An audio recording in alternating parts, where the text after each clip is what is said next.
Hello and welcome friends, आप सभी का सीएससी क्लासेस की प्लेटफॉर्म पर स्वागत है, जहां पर आपको कंप्यूटर और कंपटीशन से रिलेटेड सभी टॉपिक के साथ साथ केमिस्ट्री और बायोलॉजी की भी टॉपिक प्रोवाइड की जा रही है। तो मैं सुंदरम शर्मा आज की क्लास में बात करेंगे रिएक्शन इंटरमीडिएट्स में। अगला आपका आता है कार्बोनियम आयन। इसके प्रीवियस वीडियो लेक्चर में हम पढ़ चुके हैं रिएक्शन इंटरमीडिएट्स क्या होते हैं, इनके प्रकार, इनकी स्टेबिलिटीज़ और रिएक्टिविटी के बारे में। तो रिएक्शन इंटरमीडिएट्स क्या होते हैं इसको हम फिर से रिवाइज कर लेते हैं।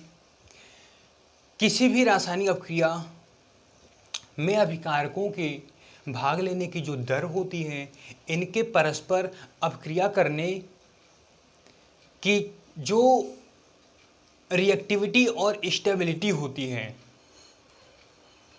यह डिपेंड करता है इन्हीं रिएक्शन इंटरमीडिएट्स की प्रकृति पर।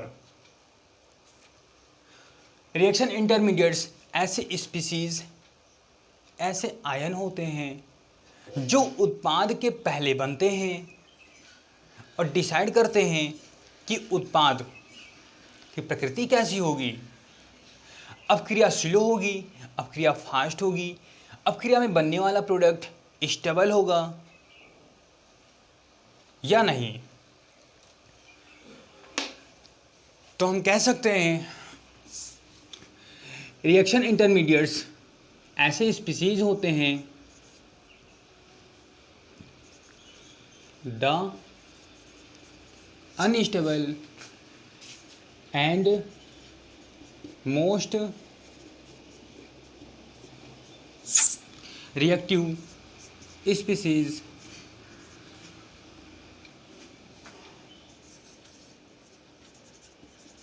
formed during the reaction are called reaction intermediates.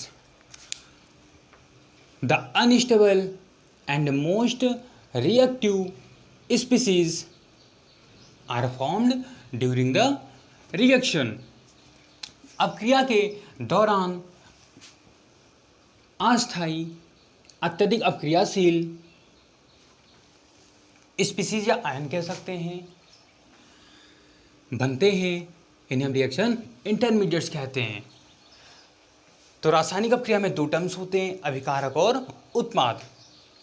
उत्पाद बनने से पहले कुछ ऐसे अस्थायी, अपक्रियाशील, क्षणिक अस्तित्व वाले मध्यवर्ती पदार्थ बनते हैं जो अपक्रिया के रेट को डिटरमाइन करते हैं, जो अपक्रिया के दर और दिशा और उत्पाद की प्रकृति को डिसाइड करते हैं। ये कई प्रकार के होते हैं, जैसे पहला आपको बताया गया था फ्री रेडिकल्स, मुक्त मूलक। मुक्त मूलक फ्री रेडिकल।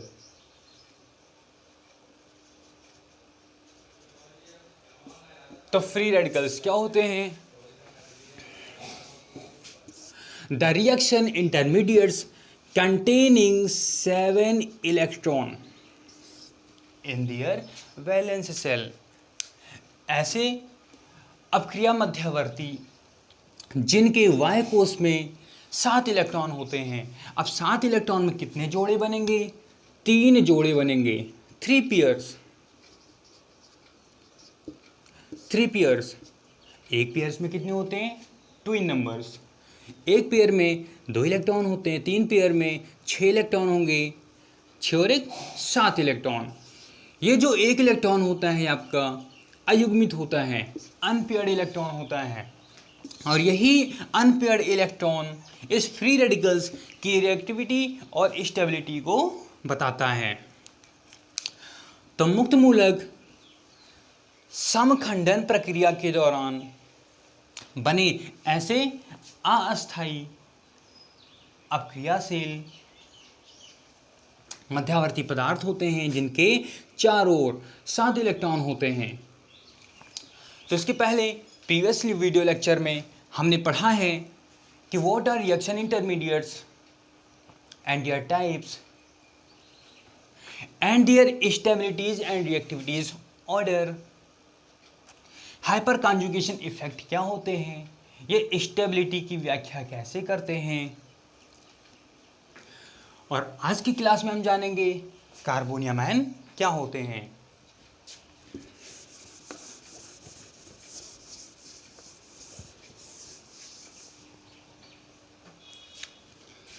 कार्बोनियम आयन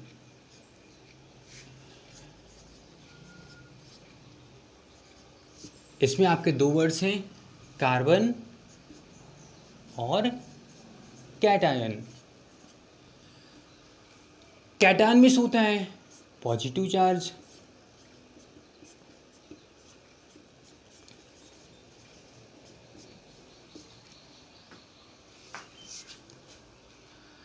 किसी भी रासायनिक अपक्रिया, वो भी रासायनिक अपक्रिया में आपकी आएगी कार्बनिक रासायनिक अपक्रिया।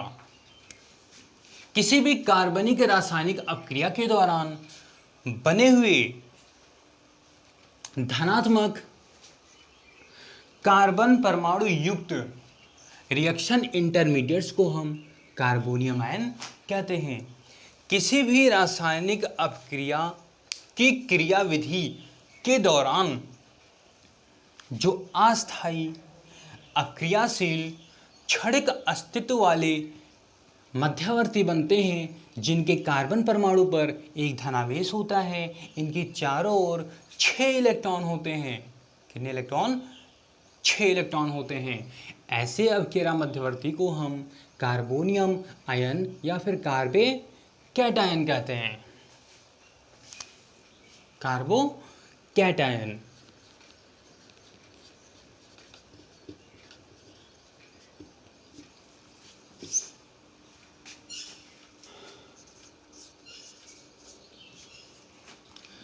तो इन्हें हम कैसे डिस्क्राइब करेंगे? द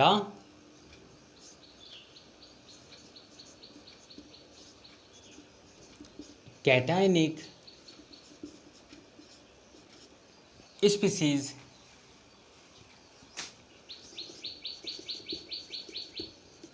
कंटेनिंग में होते हैं। The cationic species containing 6 electron and 1 positive charge,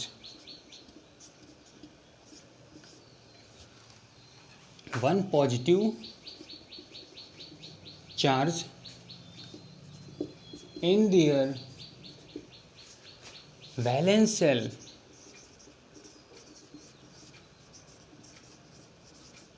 are called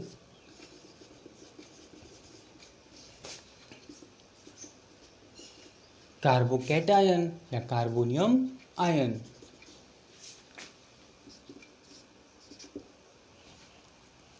cationic species, cation में होता है पॉजिटिव चार्ज, तो वह धनावेशित स्पीसीज या आयन भी कह सकते हैं। चूंकि इन पे चार्ज होता है इसलिए इन्हें हम आयन कहते हैं। The charge particle are called ion. The charged particles are called radicals. Radicals are two types, acidic radicals और basic radicals. तो आयन को ही हम मूलक या रेडिकल्स भी कहते हैं। The cationic species containing 6 electron and positive charge, 1 positive charge in their valence shell are called carbonium ion. चूंकि हम बात करते हैं कार्बोनियम, कार्बेन आयन, कार्बीन, इनमें सब में आपका कार्बन परमाणु होता है, इसलिए स्पीसीज कैसा होगा? Organic. The organic chemistry deals the study of carbons, deals the study of compounds of carbons। तो इसलिए हम ऑर्गेनिक केमिस्ट्री में बेसिकली कार्बन की स्टडी, कार्बन के यौगिकों का अध्ययन करते हैं। तो ऑर्गेनिक केमिस्ट्री की बेसिक टू एडवांस कि जितने भी क्लासेस अभी आपको मिलेंगी वे सब उन टॉपिकों पर आधारित रहेगी जो आपको रासायनिक अपक्रियाओं को समझने के लिए आवश्यक हैं। द कैटायनिक स्पीसीज वह धनात्मक आयन या स्पीसीज जिनकी वायु कोश में 6 इलेक्ट्रॉन और एक पॉजिटिव चार्ज होते हैं, इन्हें हम क्या कहते हैं? Carbonium ion. चूंकि इनकी वायु कोश में कितने इलेक्ट्रॉन होते हैं? 6 इलेक्ट्रॉन। इन्हें अष्टक पूरा करने के लिए कितने इलेक्ट्रॉन चाहिए? 2 इलेक्ट्रॉन चाहिए। और जिनकी वायु कोश में 8 इलेक्ट्रॉन होते हैं वे अस्थायी होते हैं।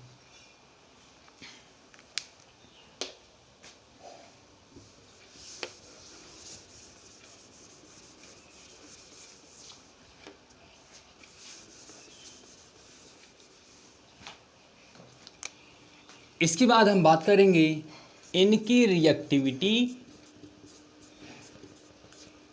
और स्टेबिलिटी ऑर्डर की। Reactivity and stability order of carbonium ion. अभी आपको बताया गया ऐसे मध्यावर्ती जिनकी वायु कोश में 6 इलेक्ट्रॉन होते हैं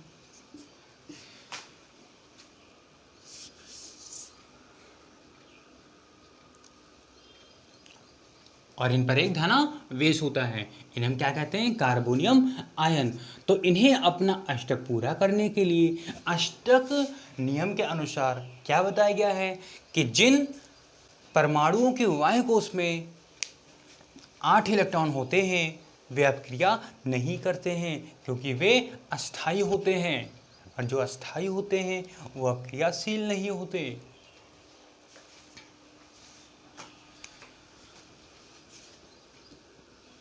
तो यदि ये 2 इलेक्ट्रॉन ग्रहण कर लेता है तो इसके वायु कोश में भी 8 इलेक्ट्रॉन हो जाएंगे। तो इस प्रकार हम कह सकते हैं कि इनका अष्टक अपूर्ण होने के कारण या फिर इनके वायु कोश में 6 इलेक्ट्रॉन होने के कारण ये 2 इलेक्ट्रॉन को रिसीव करके अपना अष्टक पूर्ण करके 2 इलेक्ट्रॉन को ग्रहण कर अपना अष्टक पूर्ण कर इनमें अस्थायित्व को प्राप्त करने की प्रबल प्रवृत्ति होती है, और यही प्रबल प्रवृत्ति इन्हें मोस्ट रिएक्टिव बना देती है। जो जितना ही ज़्यादा अपक्रियाशील होगा वो उतना ही आसानी से और तीव्रता से उस अपक्रिया को प्रोसीड करेगा, उस अपक्रिया को देगा।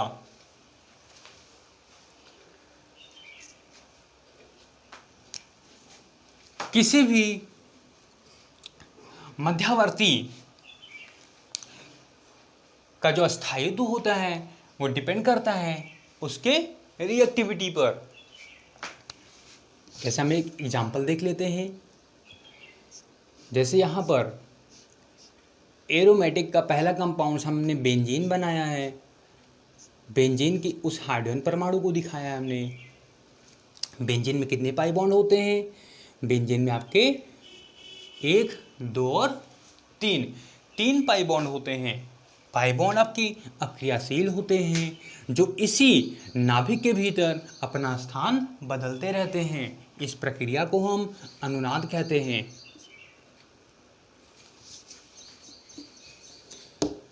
तो इसे हम क्या कह सकते हैं? Electron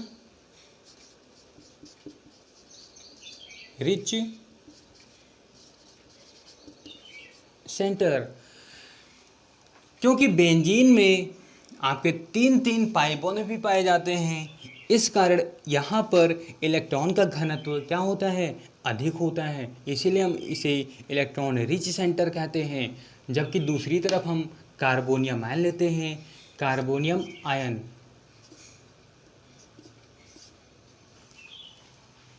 CH3+। अब यहाँ पर देखिए प्लस या माइनस की उपस्थिति में जो अभिकारक के अणु होते हैं ये एक विशेष परिस्थिति में अब क्रियाशील हो जाते हैं और इनके जो बंध होते हैं बंध टूटना या अपना स्थान बदलना शुरू कर देते हैं। तो यहाँ का जो पाई बॉन्ड है ये निकल के बाहर आएगा।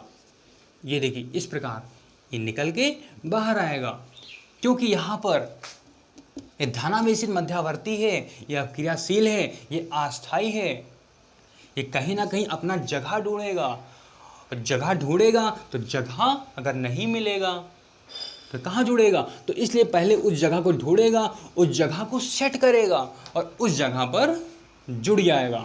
जैसे आप एक बस में आप चढ़ते हैं तो क्या करते हैं, आप आगे से लेके पीछे तक सीट ढूंढते हैं। तो उसी प्रकार जो मध्यावर्ती होते हैं ये उन अवकारक अणुओं पर एक ऐसा स्थान ढूंढते हैं कि जहां पर वो जुड़ सकें।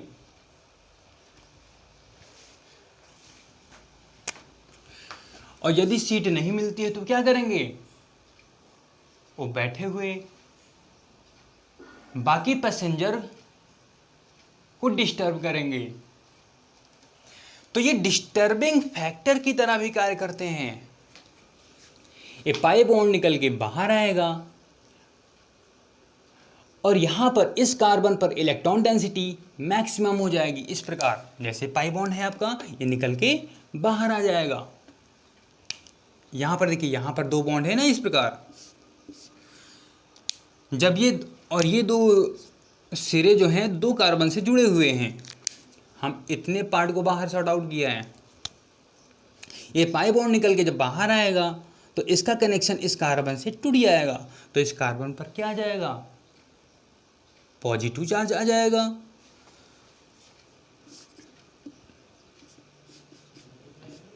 यहां पर देखिए, ये पाई बॉन्ड बाहर आ जाएगा, यहां पर इलेक्ट्रॉन डेंसिटी इस कार्बन पर मैक्सिमम हो जाएगी और यही इलेक्ट्रॉन इस कार्बोनियम आयन को अपने से जोड़ लेंगे। इस प्रकार जैसे जो पाई बॉन्ड था निकल के बाहर आ गया, ये बाकी दो को हम ऐसे ही दिखा देंगे और ये कार्बोनियम आयन इसी से जुड़ जाएगा और यहां पर क्या आ जाएगा, पॉजिटिव चार्ज आ जाएगा। यहाँ पर आप देख रहे हैं तीन पाई बॉन्ड हैं। बॉन्ड जैसा भी हो, एक बॉन्ड में कितने इलेक्ट्रॉन होते हैं, दो इलेक्ट्रॉन होते हैं। और इसे कितने इलेक्ट्रॉन चाहिए, इसे दो ही इलेक्ट्रॉन चाहिए। अब यहाँ पर किसी भी कंपाउंड में दो ही तरीके से बॉन्ड होते हैं, सिग्मा बॉन्ड या पाई बॉन्ड। और पाई बॉन्ड ही अब क्रियाशील होते हैं। तो पाई बॉन्ड निकल के बाहर आएगा क्योंकि इसको बैठने की जगह चाहिए, इसको जुड़ने की जगह चाहिए। तो पाई बॉन्ड अभी रिंग के भीतर है, रिंग के भीतर रहेगा तो अनुनाद प्रदर्शित करेगा, ये इससे नहीं जुड़ सकता है। तो यहाँ पर ये बॉन्ड जब तक बाहर निकलेगा नहीं तब तक इससे जुड़ेगा नहीं। तो बॉन्ड निकल के बाहर आएगा और इस कार्बोनियम आयन को यहाँ पर इससे जुड़ने का स्थान मिल जाएगा। जब ये इससे जुड़ेगा तो इस बॉन्ड के दोनों इलेक्ट्रॉन, एक बॉन्ड में दो इलेक्ट्रॉन होते हैं, इस बॉन्ड के दोनों इलेक्ट्रॉन इस कार्बोनियम आयन को प्राप्त हो जाएंगे और इसका पॉजिटिव चार्ज हट जाएगा। लेकिन यहाँ पर आप देख रहे हैं कि ये जो पाई बॉन्ड था ये यहाँ वाले कार्बन से और यहाँ वाले कार्बन से जुड़ा हुआ था, दोनों कार्बन को जोड़ रहा था। जब ये बॉन्ड इधर ट्रांसफर होगा तो इस कार्बन से वाला बॉन्ड हट जाएगा, तो इस कार्बन पर क्या आ जाएगा, इसके सापेक्ष धनात्मक आवेश आ जाएगा।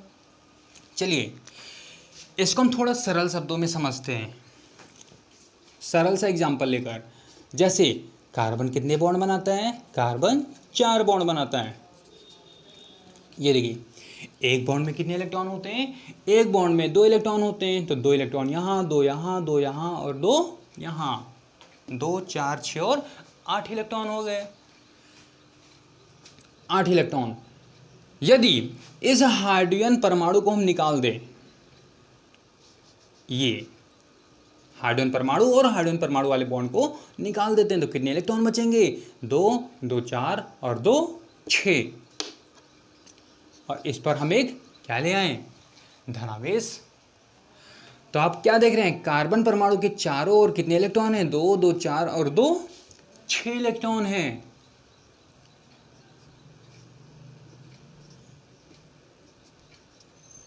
दो दो चार और दो 6 इलेक्ट्रॉन है और एक पॉजिटिव चार्ज है।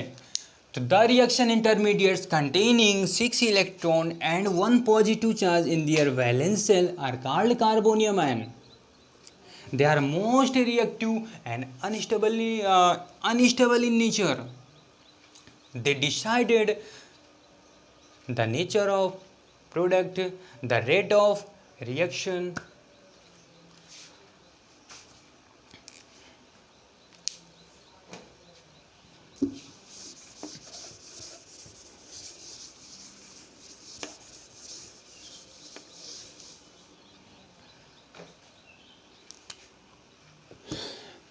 रिएक्टिविटी, तो अभी आपने देखा कि जो कार्बोनियम आयन होते हैं ये इलेक्ट्रॉन डेफिशिएंसी स्पीसीज होते हैं, इनके पास इलेक्ट्रॉन की कमी होती है। ये इलेक्ट्रॉन पुअर होते हैं जो इलेक्ट्रॉन रिच सेंटर पर अटैक करते हैं और उनसे जुड़ जाते हैं। अब इसके बाद हम बात करेंगे इनके स्टेबिलिटी ऑर्डर। स्टेबिलिटी ऑर्डर,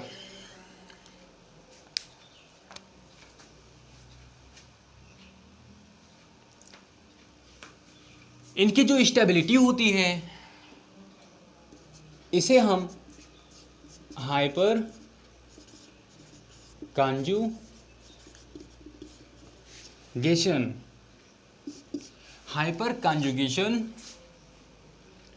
और इन कार्बोनियम आयन से जुड़े हुए प्लस आई समूह के माध्यम से समझ सकते हैं। प्लस आई ग्रुप और hyper conjugation effect. Hyper conjugation effect में क्या होता है, इसको पूरा जानने के लिए आप प्रीवियस वीडियो लेक्चर देख सकते हैं। वैसे हम शॉर्ट में थोड़ा सा बता देते हैं कि जो हाइपर कॉन्जुगेशन इफेक्ट होता है इसमें सिग्मा बॉन्डेड के जो इलेक्ट्रॉन होते हैं ये पूरा किसी एक परमाणु की तरफ ट्रांसफर हो जाते हैं। The completely transfer of sigma bond to form ये pi bonded structure, this process are called hyperconjugation. तो हाइपर कॉन्जुगेशन की प्रक्रिया में क्या होता है कि जो सिग्मा बॉन्डेड इलेक्ट्रॉन होते हैं, सिग्मा बंध वाले जो इलेक्ट्रॉन होते हैं ये पूरा ट्रांसफर हो जाते हैं।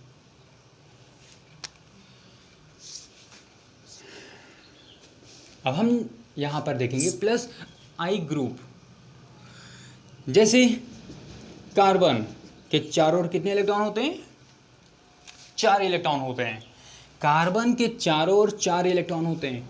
आप कोई भी टॉपिक, जैसे यदि आप थोड़ा सा वीक है, कमज़ोर है, टॉपिक को नहीं पकड़ पा रहे हैं, तो यहाँ पर अभी ऐसी टॉपिक चल रही है कि बस केवल आप इलेक्ट्रॉन, प्रोटॉन और न्यूट्रॉन को समझे रहिए कि they are the 3 fundamental particles, they are constituted the structure of an atoms.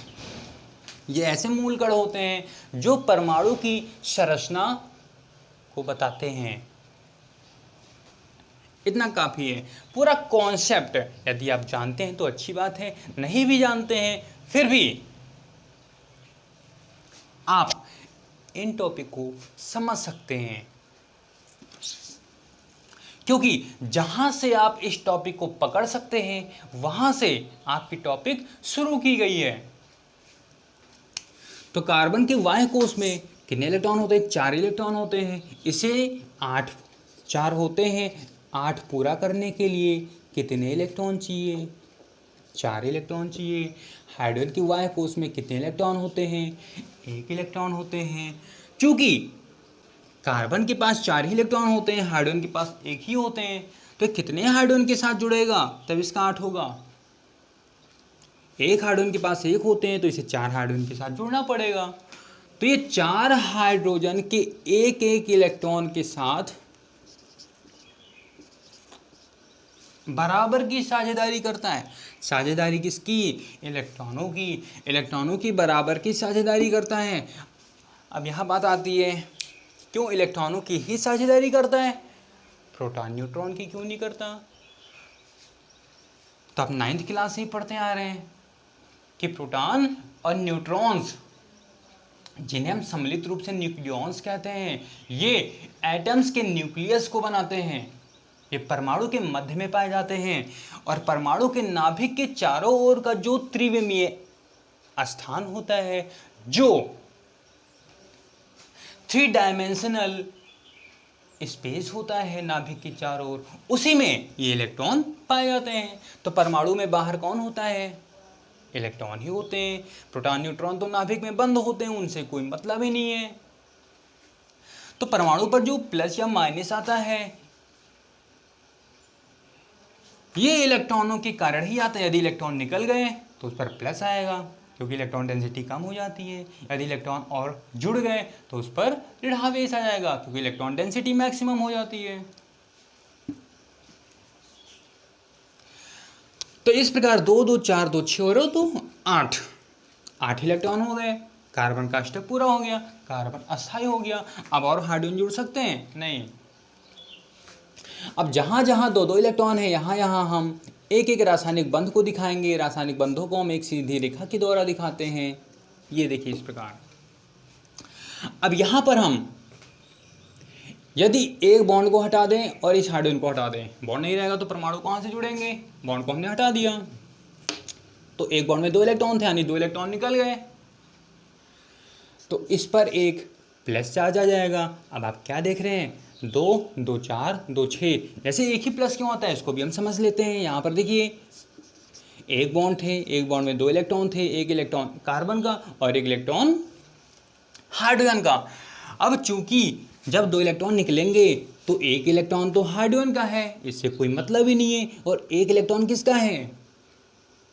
एक इलेक्ट्रॉन इस कार्बन परमाणु का है। तो यहाँ पर जब ये बॉन्ड हटेगा तो कार्बन का एक ही इलेक्ट्रॉन तो निकलेगा। तो कार्बन पे कितने प्लस आएंगे? कार्बन पर एक प्लस आएगा।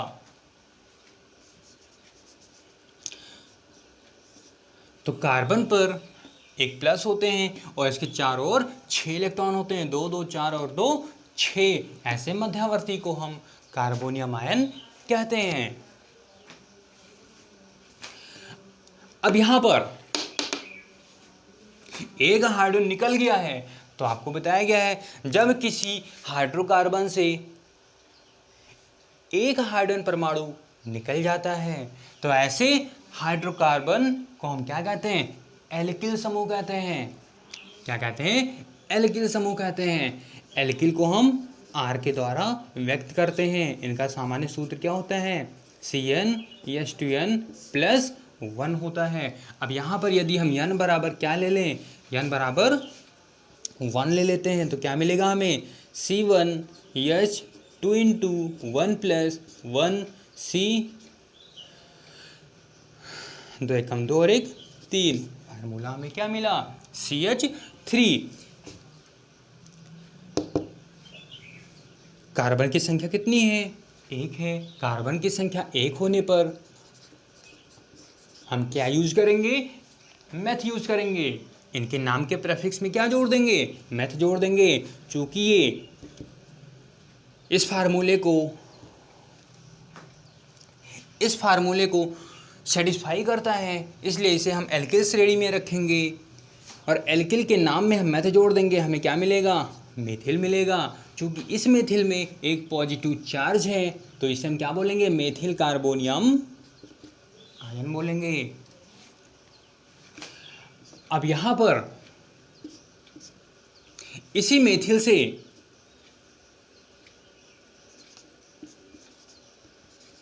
हम हाइड्रोजन को हटा के कोई और एल्किल समूह जोड़ देते हैं। अभी आपको बताया कि एल्किल को हम R के द्वारा व्यक्त करते हैं। एल्किल होते क्या हैं? तो एल्किल ऐसे हाइड्रोकार्बन्स होते हैं, एल्किल ऐसे कार्बन और हाइड्रोजन से बने यौगिक होते हैं जिनका सामान्य सूत्र क्या होता है? CnH2n+1 होता है। इन्हें हम एल्किल समूह कहते हैं। जब कार्बन परमाणु से कोई एल्किल समूह जुड़ा होता है या कोई कार्बन चेन जुड़ी होती है, यदि वो एक बंध के द्वारा जुड़ी है या 2 बंध से जुड़ी है, 3 बंध से जुड़ी है, तो इसके इसके श्रृंखला के गुण को बताता है। अब यहाँ पर देखिए, इससे एक ही एल्किल समूह जुड़ा है, तो ये इसकी प्रकृति कैसी होगी, 1 डिग्री होगी। ये प्राथमिक कार्बोनियम आयन है। और जब हम 2 एल्किल जोड़ देते हैं, 2 R जोड़ देंगे तो आपका 2 डिग्री हो जाएगा, द्वितीय या 2 डिग्री कार्बोनियम आयन हो जाएगा। और यहाँ पर हमने क्या किया है कि सभी कार्बन से हाइड्रोजन को हमने एल्किल के द्वारा रिप्लेस कर दिया है। तो यहाँ पर कितने एल्किल जुड़े हैं, 3 एल्किल जुड़े हैं। ये आपका 3 डिग्री कार्बोनियम आयन हो जाएगा। 1 डिग्री, 2 डिग्री और 3 डिग्री जो एल्किल समूह होते हैं या के प्लस आई ग्रुप होते हैं। और जो प्लस आई ग्रुप होते हैं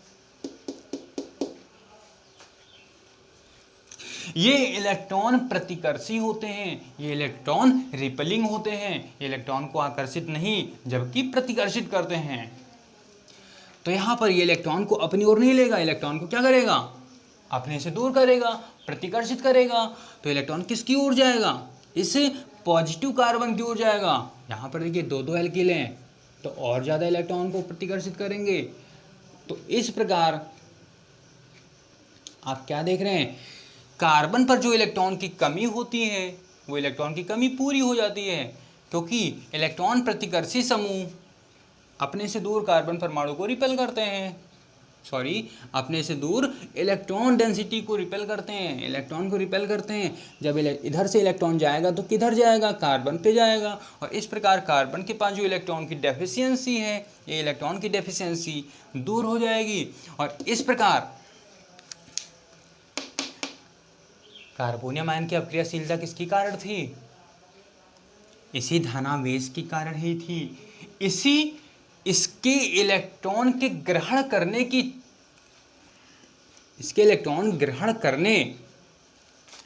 की प्रवृत्ति के कारण इसकी अक्रियाशीलता थी।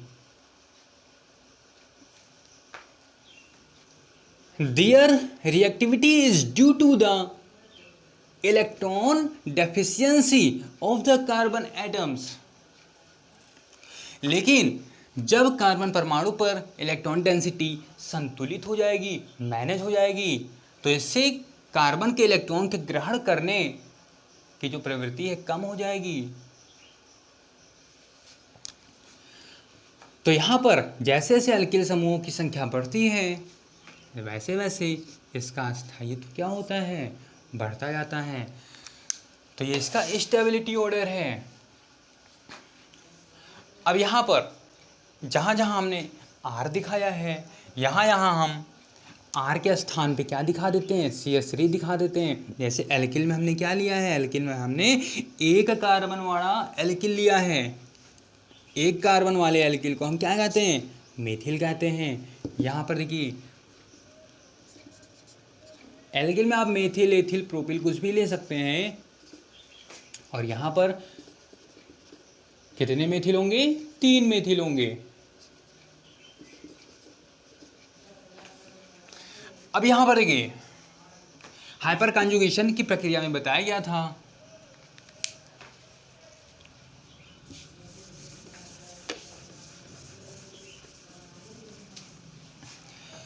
कि जो number of hyper conjugation structure, जो हाइपर कॉन्जुगेशन की संरचना होती है ये उसके अस्थायित्व को बताती है।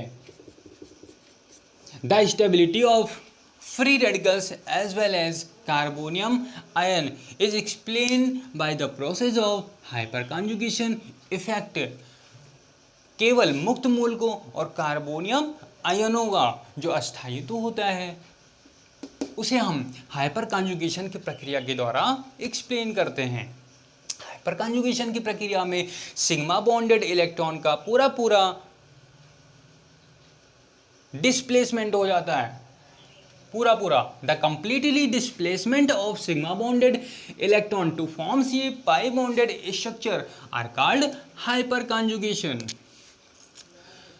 अब यहाँ पर उस मध्यवर्ती का या उस यौगिक का अस्थायित्व उतना ही ज़्यादा होगा जितना कि उसमें हाइपर कॉन्जुगेशन की प्रक्रिया होगी। और ये हाइपर कॉन्जुगेशन की जो प्रक्रिया होती है ये डिपेंड करता है कि उसमें नंबर ऑफ अल्फा हाइड्रोजन कितने हैं, नंबर ऑफ अल्फा हाइड्रोजन। जैसे यहाँ पर देखिए, यहाँ पर कार्बन, पॉजिटिव कार्बन परमाणु से जुड़े हुए एल्किल समूह में हाइड्रोजन परमाणु की संख्या कितनी है, 3 है। तो यहाँ पर कितने हाइपर कॉन्जुगेशन स्ट्रक्चर बनेंगे, 3 हाइपर कॉन्जुगेशन स्ट्रक्चर बनेंगे। और यहाँ पर 3 3 6 है, तो यहाँ पर कितने बनेंगे, 6 हाइपर कॉन्जुगेशन स्ट्रक्चर बनेंगे। और यहाँ पर 3 3 6 और 1 9, तो यहाँ पर कितने हाइपर कॉन्जुगेशन स्ट्रक्चर बनेंगे, 9 हाइपर कॉन्जुगेशन स्ट्रक्चर बनेंगे। जैसे यहाँ पर देखिए, दिख रहा है, क्या सभी देख पा रहे हैं?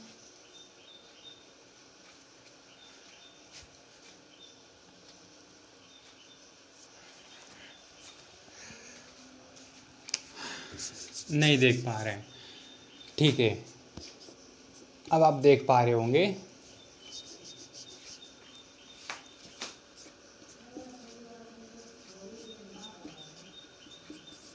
यहाँ पर कार्बोनियम आयन दिखाया गया है। अब यहाँ पर कितने हाइड्रोजन है, 3, और हाइड्रोजन आपके सिग्मा बॉन्ड के द्वारा जुड़े होते हैं। हाइड्रोजन आपके सिग्मा बंध ही बनाते हैं, क्योंकि ये पाई बंध नहीं बनाते हैं। क्यों नहीं बनाते हैं, क्योंकि इनका जो परमाणु होता है छोटा होता है, इनके पास उतने इलेक्ट्रॉन ही नहीं होते हैं। तो जब रहने वाले कम होंगे तो घर भी छोटा होगा, और जब रहने वाले ज़्यादा होंगे तो घर भी बड़ा होगा। हाइड्रोजन परमाणु के वायु कोश में एक ही इलेक्ट्रॉन होते हैं, तो इनका जो परमाणु कक्षक होता है इसका आकार छोटा होता है। जो परमाणु कक्षक से रिलेटेड टॉपिक है इसे बताया जाएगा orbital structure and bonding in molecules. आप लोग के सपोर्ट और पॉजिटिव फीडबैक कमेंट्स को मैंने पढ़ा था, उसमें कुछ बच्चों की डिमांड थी कि सर इन टॉपिक को भी बताया जाए, तो उनके लिए अलग से वीडियो लेक्चर प्रोवाइड की जाएगी। अभी आपको उन टॉपिकों को बताया जा रहा है जो रिएक्शन को समझने के लिए काफ़ी यूज़फुल हैं, काफ़ी आवश्यक हैं। बिना इनके आप किसी भी रासायनिक अपक्रिया के मैकेनिज्म को सॉल्व नहीं कर सकते, उसे प्रॉपर तरीके से समझ नहीं सकते। तो इसीलिए समय रहते आप लोगों के लिए ऑर्गेनिक बेसिक टू एडवांस में शुरू किया गया है। वे सभी टॉपिक जो किसी रासायनिक अपक्रिया के मैकेनिज्म को कार्बनिक यौगिकों में, या कह सकते हैं कार्बनिक रसायन में, जब तक आपको नहीं मालूम कि रासायनिक बंध कैसे टूटते हैं, रासायनिक अपक्रियाओं में कौन कौन से मध्यवर्ती पदार्थ बनते हैं, कौन किस पे अटैक करता है, कौन किसके बंध पर अपना प्रभाव छोड़ता है, रासायनिक अपक्रिया मध्यवर्ती पदार्थ जो बनते हैं इनका अस्थायित्व, इनका स्टेबिलिटी और रिएक्टिविटी ऑर्डर क्या होता है, इनकी अपक्रियाशीलता कैसे बढ़ती है, कैसे घटती है, जो रेट ऑफ रिएक्शन होता है, जब तक इसका आइडिया नहीं होगा तब तक आप उस रासायनिक अपक्रिया को केवल 2 लाइन के माध्यम से ही रटने के अलावा आपके पास दूसरा ऑप्शन नहीं है। तो उस 2 लाइन के अपक्रिया को हम उसके मैकेनिज्म के द्वारा समझते हैं, और यदि आपको मैकेनिज्म की जानकारी हो गई तो ऑर्गेनिक केमिस्ट्री के कोई भी कॉम्प्लिकेटेड से कॉम्प्लिकेटेड रिएक्शन को भी आप आसानी से समझ सकते हैं। तो वो सभी टॉपिक आपके सामने रखे जा रहे हैं, आप उसको लेक्चर वाइज पढ़ते रहें। तो हाइपर कॉन्जुगेशन स्ट्रक्चर में आपको बताया गया कि ये मुक्त मूलकों और कार्बोनियम आयन के अस्थायित्व की व्याख्या करते हैं। हाइपर कॉन्जुगेशन की संरचना जो होती है ये अल्फा हाइड्रोजन के डायरेक्टली प्रोपोर्शनल होती है। अब यहाँ पर जितने हाइड्रोजन होंगे उतने सिग्मा बॉन्ड होंगे, और जितने सिग्मा बॉन्ड होंगे उतना ही सिग्मा बॉन्ड के इलेक्ट्रॉन का ट्रांसफर होगा, उतना ही हाइपर कॉन्जुगेशन की प्रक्रिया होगी। तो यहाँ पर जो नंबर ऑफ अल्फा हाइड्रोजन होते हैं, दोनों को मिला के हम क्या क्या कह सकते हैं, जो नंबर ऑफ अल्फा हाइड्रोजन होते हैं ये उस मुक्त मूलक और कार्बोनियम आयन के स्टेबिलिटी को एक्सप्लेन करते हैं। जो सिग्मा बॉन्ड के जो इलेक्ट्रॉन होते हैं, इनका जो कंप्लीटली डिस्प्लेसमेंट होता है, जिसके फलस्वरूप हाइपर कॉन्जुगेशन संरचना का निर्माण होता है, ये अल्फा हाइड्रोजन की संख्या पर निर्भर करता है और यही उस मध्यवर्ती के अस्थायित्व को बताता है। तो यहाँ पर हम हाइपर कॉन्जुगेशन के बेसिस पर अभी हमने यहाँ पर स्टेबिलिटी ऑर्डर को देखा है। तो जो स्टेबिलिटी ऑर्डर होगा इनका, ये क्या होगा, 1 डिग्री, 2 डिग्री और 3 डिग्री, यानी कि 3 degree carbonium ion is more stable then 2 degree and 1 degree. और इसी का उल्टा आपका रिएक्टिविटी ऑर्डर हो जाएगा, इसी का उल्टा 3, 2, 1। यहां पर आपने क्या देखा कि 3 डिग्री कार्बोनियम आयन अधिक स्थायित्व है, तो यहां पर इसकी जो अक्रियाशीलता की जो दर होगी क्या होगी, कम होगी। तो ये आपका रिएक्टिविटी ऑर्डर है। सबसे ज़्यादा रिएक्टिव कौन सा है, सबसे ज़्यादा रिएक्टिव आपका 1 डिग्री है। आप स्क्रीनशॉट ले सकते हैं। तो आपका स्टेबिलिटी ऑर्डर है और आपका रिएक्टिविटी ऑर्डर है। यहाँ पर 3 डिग्री की स्टेबिलिटी ज़्यादा है, तो stability is inversely proportional to its reactivity. यदि यहाँ स्टेबिलिटी ज़्यादा है तो यहाँ पर रिएक्टिविटी क्या होगी, कम होगी। आप दो में से कोई भी एक जानेंगे, दूसरा कर लेंगे।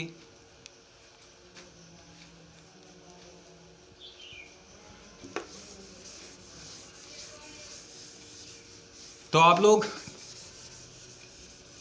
टॉपिक को पढ़ते रहें और टॉपिक से रिलेटेड जो भी आपको बेसिक टू एडवांस जानकारी चाहिए उसको आप कमेंट में बताया करें, उस टॉपिक को भी ऐड किया जाएगा।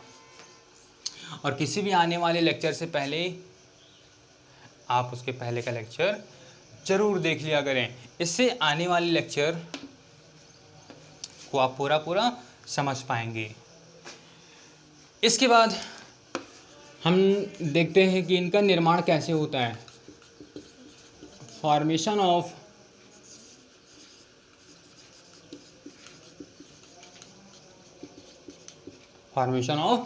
Carbonium ion. पहला, डायरेक्टली आयोनाइजेशन।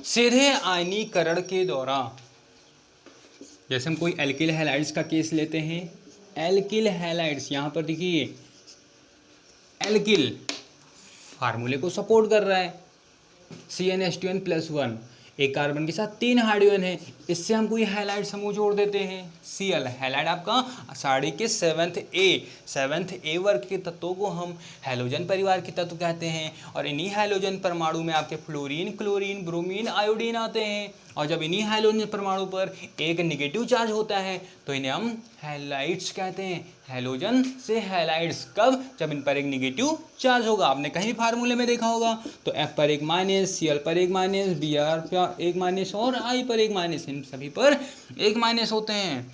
इनकी विद्युत ऋणात्मकता सबसे ज़्यादा होती है, तो इन्हें हम सामूहिक रूप से क्या कहते हैं, हैलाइड्स या हैलोजन परिवार के तत्व कहते हैं। इन्हें साड़ी में कहाँ रखा गया, 7th A, साड़ी में सबसे दाईं ओर 7th A वर्ग में रखा गया है। अब यहाँ पर हैलोजनों की विद्युत ऋणात्मकता क्या होती है, सबसे ज़्यादा होती है। सबसे ज़्यादा किसकी होती है, क्लोरीन की होती है। यहाँ पर हमने क्लोरीन दिखा है। अब यहाँ पर क्या होगा, ये क्लोरीन साझे के इलेक्ट्रॉन को क्या करेगा, अपनी ओर आकर्षित करेगा। और इस इलेक्ट्रॉन को जब पूरा आकर्षित कर लेगा तो क्या होगा, इलेक्ट्रॉन को लेकर निकल जाएगा, बॉन्ड टूट जाएगा।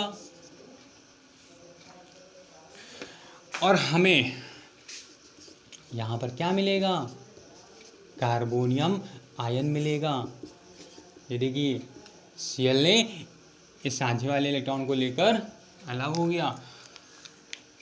तो जो कार्बोनियम आयन का निर्माण होता है ये विषम खंडन की प्रक्रिया के द्वारा निम्न में से किसी प्रकार से भी हो सकता है। The formation of carbonium ion by the heterolytic fission, by the heterolytic fissions in one of the following ways।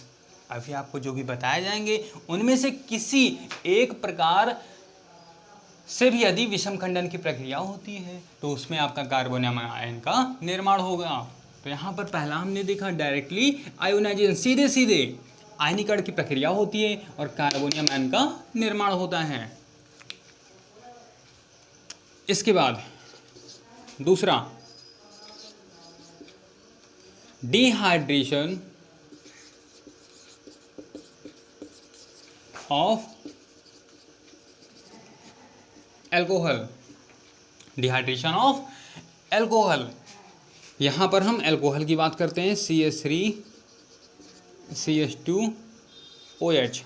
Alcohol में आपका OH समूह होता है, OH ऑक्सीजन हाइड्रोजन, जो एक बंध के द्वारा किसी भी एल्किल समूह से जुड़ा होता है। ये एक संयोजी होता है हाइड्रोक्सिल समूह, इसे हम एल्कोहल कहते हैं। जिन यौगिकों में हाइड्रोक्सी आपका मुख्य क्रियात्मक समूह के रूप में होता है उसे हम एल्कोहल कहते हैं। अब यहाँ पर एल्कोहल में आप क्या देख रहे हैं कि एक ऑक्सीजन है और एक हाइड्रोजन है। जो ऑक्सीजन परमाणु होते हैं इनके वाय कोश में 2 लोन पेयर होते हैं, लोन पेयर। अब यहाँ पर किसी अम्ल की उपस्थिति में जब अपक्रिया कराई जाती है तो उस अम्ल से प्रोटॉन रिलीज होता है, प्रोटॉन पर एक पॉजिटिव चार्ज है। अब यहाँ पर ऑक्सीजन के पास जो लोन पेयर है, ये लोन पेयर वाला इलेक्ट्रॉन इस हाइड्रोजन को अपने साथ ले लेगा। यहाँ पर कौन सी प्रक्रिया हो रही है, यहाँ पर देखिए इसके पास इलेक्ट्रॉन की कमी है, इसके पास इलेक्ट्रॉन की अधिकता है। ऑक्सीजन के पास कितने लोन पेयर हैं, लोन पेयर क्या होते हैं बीच में पूछ भी लिया करें, लेकिन आप डायरेक्टली नहीं पूछ सकते हैं, आप कमेंट में पूछ सकते हैं। लेकिन जहाँ तक हमारी कोशिश रहती है आपको पूछने की नौबत ना आए, उससे पहले हम आपको क्लियर कर दिया करें, क्योंकि हमें बेसिक भी लेके चलना है ताकि बाद में कन्फ्यूजन ना आए। लोन पेयर, इन्हें हम नॉन बॉन्डिंग इलेक्ट्रॉन भी कहते हैं। Lone pair electron also called non bonding electron, अनाबंध इलेक्ट्रॉन। किसी परमाणु के वाय कोश में ऐसे इलेक्ट्रॉन जो बंध का निर्माण नहीं करते हैं अनाबंध इलेक्ट्रॉन कहते हैं। ऐसे इलेक्ट्रॉन जो बंध नहीं बनाते, क्यों नहीं बनाते, क्योंकि जोड़े में होते हैं। जो जोड़े में होते हैं, जो युग्मित होते हैं, यानी कि जो पेयर्ड इलेक्ट्रॉन होते हैं ये अस्थायी होते हैं, और जो अनपेयर्ड होते हैं ये आपके अस्थायी होते हैं। तो किसी परमाणु के वाय कोश में ऐसे युग्मित इलेक्ट्रॉन जो बंध निर्माण में भाग नहीं लेते हैं लोन पेयर इलेक्ट्रॉन कहलाते हैं, लेकिन आवश्यकता पड़ने पर ये अटैक करने का कार्य करते हैं। जबकि जो जटिल यौगिक होते हैं, जटिल यौगिक में यही लोन पेयर वाले इलेक्ट्रॉन ही उपसह संयोजक बंध का निर्माण करते हैं। Lone pair plays important roles in the formation of coordination bond and during the mechanism of reactions which act as a donor electron towards the center of electron deficient species। वे species जिन पर electron की कमी होती है उन पर ये अटैक करते हैं और उनको अपने शरण में ले लेते हैं। अब यह हाइड्रोजन इससे जुड़ जाएगा। क्या आप मैकेनिज्म को देख पा रहे हैं? यस, देख पा रहे हैं।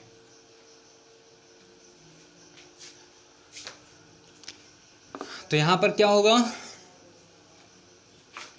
हाइड्रोजन से जुड़ जाएगा और हमें क्या मिलेगा, CH3 CH2 ये देखिए, जब हाइड्रोजन ऑक्सीजन से जुड़ेगा तो हाइड्रोजन अपने पॉजिटिव चार्ज को किसे दे देगा, ऑक्सीजन को दे देगा। कहते हैं यदि आप पीछे वालों की मदद करते हो तो उनका प्रभाव आप पे पड़ेगा। तो सर पीछे वाले की मदद ना करें तो क्या करें, फर्ज बनता है। हाँ, आप मदद करें, लेकिन वो इंसान पीछे क्यों है, वो इंसान पीछे क्यों है, वो जिस रीजन से पीछे है उसका वो रीजन को दूर करो।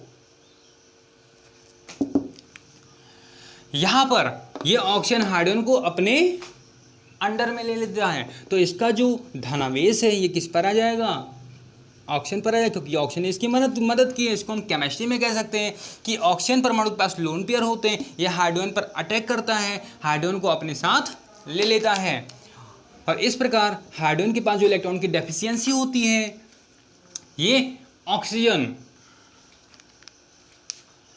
को ट्रांसफर हो जाती है। ऑक्सीजन 2 ही बंध बनाता है क्योंकि इसके बाह्य कोश में 2 ही अयुग्मित इलेक्ट्रॉन होते हैं, लेकिन यहां पर आप क्या देख रहे हैं, ऑक्सीजन 3 बंध बनाता है। ऐसी दशा में ऑक्सीजन परमाणु क्या होगा, अस्थायी होगा। एक तो 2 की जगह 3 बंध भी बना रहा है अपनी क्षमता से ज़्यादा, इसलिए अपनी क्षमता से ज़्यादा यदि आप काम कराओगे किसी से भी तो वो रिएक्टिव हो जाएगा, हाइपर हो जाएगा, इट्स फॉर डेंजरस। यहाँ पर ऑक्सीजन परमाणु अस्थायी है, इसके पास इलेक्ट्रॉन की कमी है। अब वो इस कंडीशन से बाहर निकलना चाहेगा तो क्या करेगा, ये साझे के इलेक्ट्रॉन को अपनी ओर लेगा, अपनी ओर खींचेगा, आकर्षित करेगा। अब यहाँ देखिए ऑक्सीजन पर 1 प्लस थे, 1 प्लस यानी कि इसको 1 इलेक्ट्रॉन चाहिए, 2 इलेक्ट्रॉन में से 1 इलेक्ट्रॉन तो ऑक्सीजन का ही है, लेकिन 1 इलेक्ट्रॉन इस कार्बन का है। तो अब साझे के इलेक्ट्रॉन को पूरा पूरा ले लेगा तो क्या होगा, उस ऑक्सीजन के 1 प्लस को भी प्लस चार्ज भी हट जाएगा। 1 इलेक्ट्रॉन तो ऑक्सीजन का है, इससे मतलब नहीं है, 1 इलेक्ट्रॉन जो कार्बन का था ये भी ऑक्सीजन की तरफ चला जाएगा, उस प्रकार ऑक्सीजन का ये प्लस चार्ज क्या होगा, हट जाएगा, और ऑक्सीजन 3 की जगह 2 बॉन्ड फिर से बना लेगा। इसको हम ऊपर देख लेते हैं।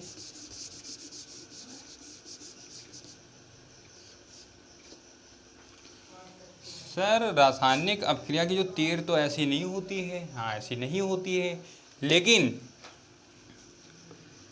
समझने के लिए आवश्यकता अनुसार पेज के साइज छोटा होने पर आप इधर उधर उसको टर्न कर सकते हो। वैसे तो रासायनिक अपक्रिया की तीर सीधे बनती है।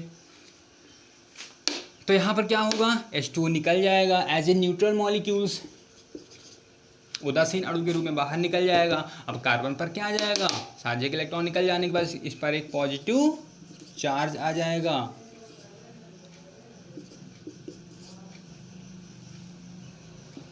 ये आपका एथिल कार्बोनियम आयन का निर्माण होता है।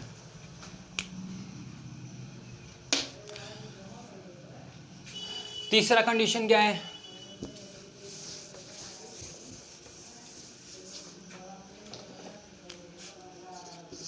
अटैक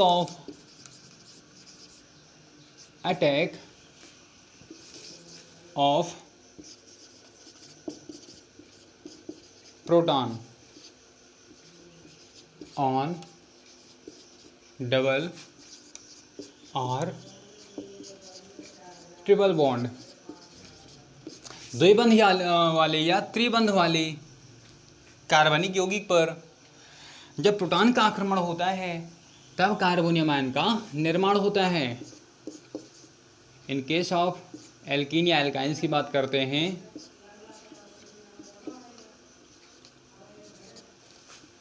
अपक्रिया के दौरान मुक्त हुआ कोई प्रोटॉन जब पाईबंध युक्त किसी कार्बनिक यौगिक के कांटेक्ट में आता है तो जो उस कार्बनिक यौगिक, वो भी डबल या ट्रिपल बॉन्ड वाले, in case of unsaturated hydrocarbons की बात करते हैं।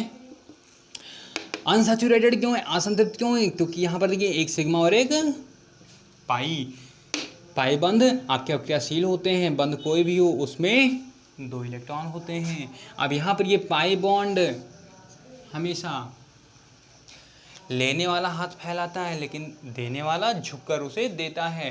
तो यहाँ पर जो दे रहा है वो रिसीव करने वाले की ओर बढ़ेगा। तो यहाँ पर ये दे भी रहा है और उसकी ओर बढ़ भी रहा है। तो यहाँ पर देखिए पाई बॉन्ड के इलेक्ट्रॉन इस पर क्या करेंगे, अटैक करेंगे और इसको अपने शरण में ले लेंगे। तो इस प्रकार क्या होगा, अब यहाँ पर देखिए दोनों तरफ यदि हम बी से प्लेन पास करते हैं दोनों तरफ उतने ही परमाणु होंगे। ये आपका सममित है और सममित की केस में प्लेन पास करेंगे तो दोनों तरफ ये इक्वल पार्ट जो होंगे ये समान होंगे, ये आपके सममित हैं। अब कोई बीच में से अब कोई किसी यौगिक के बीच में से कोई हम प्लेन पास करते हैं, कोई तल पास करते हैं, यदि वो दो बराबर भागों में बंट जाता है तो उसे हम सममित कहते हैं और यदि वो नहीं बढ़ता है तो उसे हम असममित कहते हैं। आपका सममित एल्कीन दिखाया गया है। अब यहाँ पर ये पाई बॉन्ड इधर भी जा सकता है, इधर से भी जा सकता है। यदि ये इधर से अटैक करेगा तो इधर जाएगा, इधर से अटैक करेगा तो इधर जाएगा बल की दिशा में। तो यहाँ पर ये किसी से भी जुड़ सकता है, डिपेंड करता है ये बैकवर्ड से या फॉरवर्ड से किधर से अटैक हुआ है इसका। तो यहाँ पर हमें क्या मिलेगा,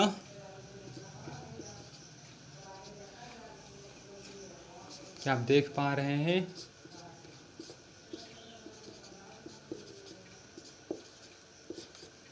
यहाँ पर देखिए हाइड्रोजन को हमने किस कार्बन से जोड़ा है, हमने इस कार्बन से जोड़ा है। इस कार्बन से कितने हाइड्रोजन हो जाएंगे, 3 हाइड्रोजन हो जाएंगे।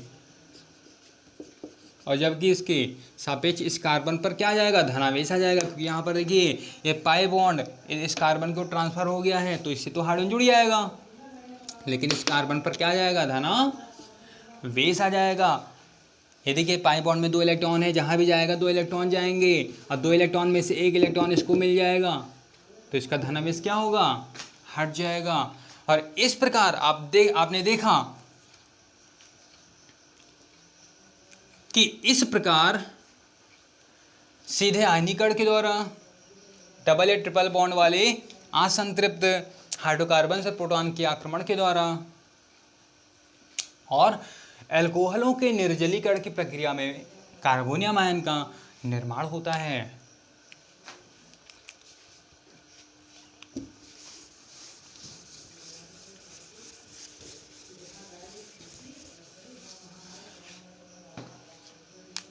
इसके बाद ऑर्बिटल स्ट्रक्चर की बात करते हैं। Orbital structure of carbonium ion.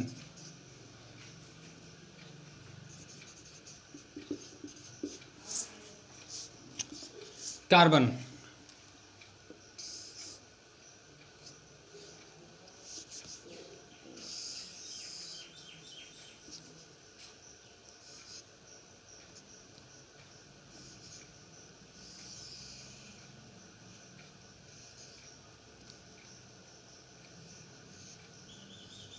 ये क्या बना रहे हैं सर,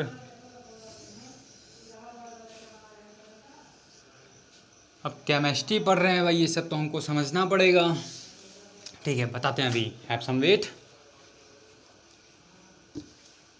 हाँ तो आपको orbital structure of carbonium ion दिखाया गया है, अभी पूरा नहीं दिखाया गया है। ऑर्बिटल क्या होते हैं, N orbital is an 3-dimensional space around the nucleus in which the probability of electron is maximum are called atomic orbitals। किसी परमाणु के नाभिक के चारों ओर का वह त्रिविमीय स्थान, वह त्रिविमीय तीनों दिशाओं में हो, क्योंकि परमाणु क्या होता है, स्फेरिकल होता है, गोलाकार होता है। वह त्रिविमीय स्थान जिसमें इलेक्ट्रॉन के पाए जाने की चांस क्या होती है, मैक्सिमम होती है। इसमें क्या कहते हैं, परमाणु कक्षा कहते हैं। कितने प्रकार के होते हैं, यस, पी, डी और एफ, 4 प्रकार के होते हैं। जो यस होता है गोलाकार होता है, पी आपका डमरू के आकार का होता है, डी आपका द्वि डमरू के आकार का होता है, डमरू ऐसे जो बनता है ना, डी ऑर्बिटल आपके डमरू के, वो भी 2 डमरू के आकार के होते हैं। जब 2 डमरू को हम मिलाएंगे तो ऐसे बन जाएंगे। और जो एफ होते हैं इनमें 4 ओरिएंटेशन होता है। इनका दिशा विन्यास को हम 2 डायमेंशनल बोर्ड पर नहीं दिखा सकते हैं। तो यस आपके गोलाकार होते हैं, पी आपके डमरू के आकार के होते हैं। ये देखिए डमरू दिखाया गया है। अब सर जी आप डमरू इस प्रकार होता है, आपने एक छोटा एक बड़ा बनाया है। जब ऑर्बिटल ओवरलैप करते हैं तो इनकी साइज, इनका जो शेप होता है, शेप चेंज हो जाता है। हाइब्रिडाइजेशन की प्रक्रिया में ऑर्बिटलों की ओवरलैपिंग होती है और किसी ऑर्बिटल की एनर्जी अधिक होती है, किसी ऑर्बिटल की एनर्जी कम होती है। और जब दोनों ऑर्बिटल्स आपस में मिक्स होंगे तो क्या होगा, एनर्जी की एक्सचेंजिंग होगी और इस प्रकार उस ऑर्बिटल का शेप भी चेंज हो जाएगा। चलिए अलग से हम इसकी क्लास ले आएंगे। यदि आपको ओवरलैपिंग की क्लास चाहिए, ऑर्बिटल स्ट्रक्चर और मॉलिक्यूल्स में बॉन्डिंग की प्रक्रिया कैसी होती है, इसकी अलग से क्लास चाहिए तो आप कमेंट कर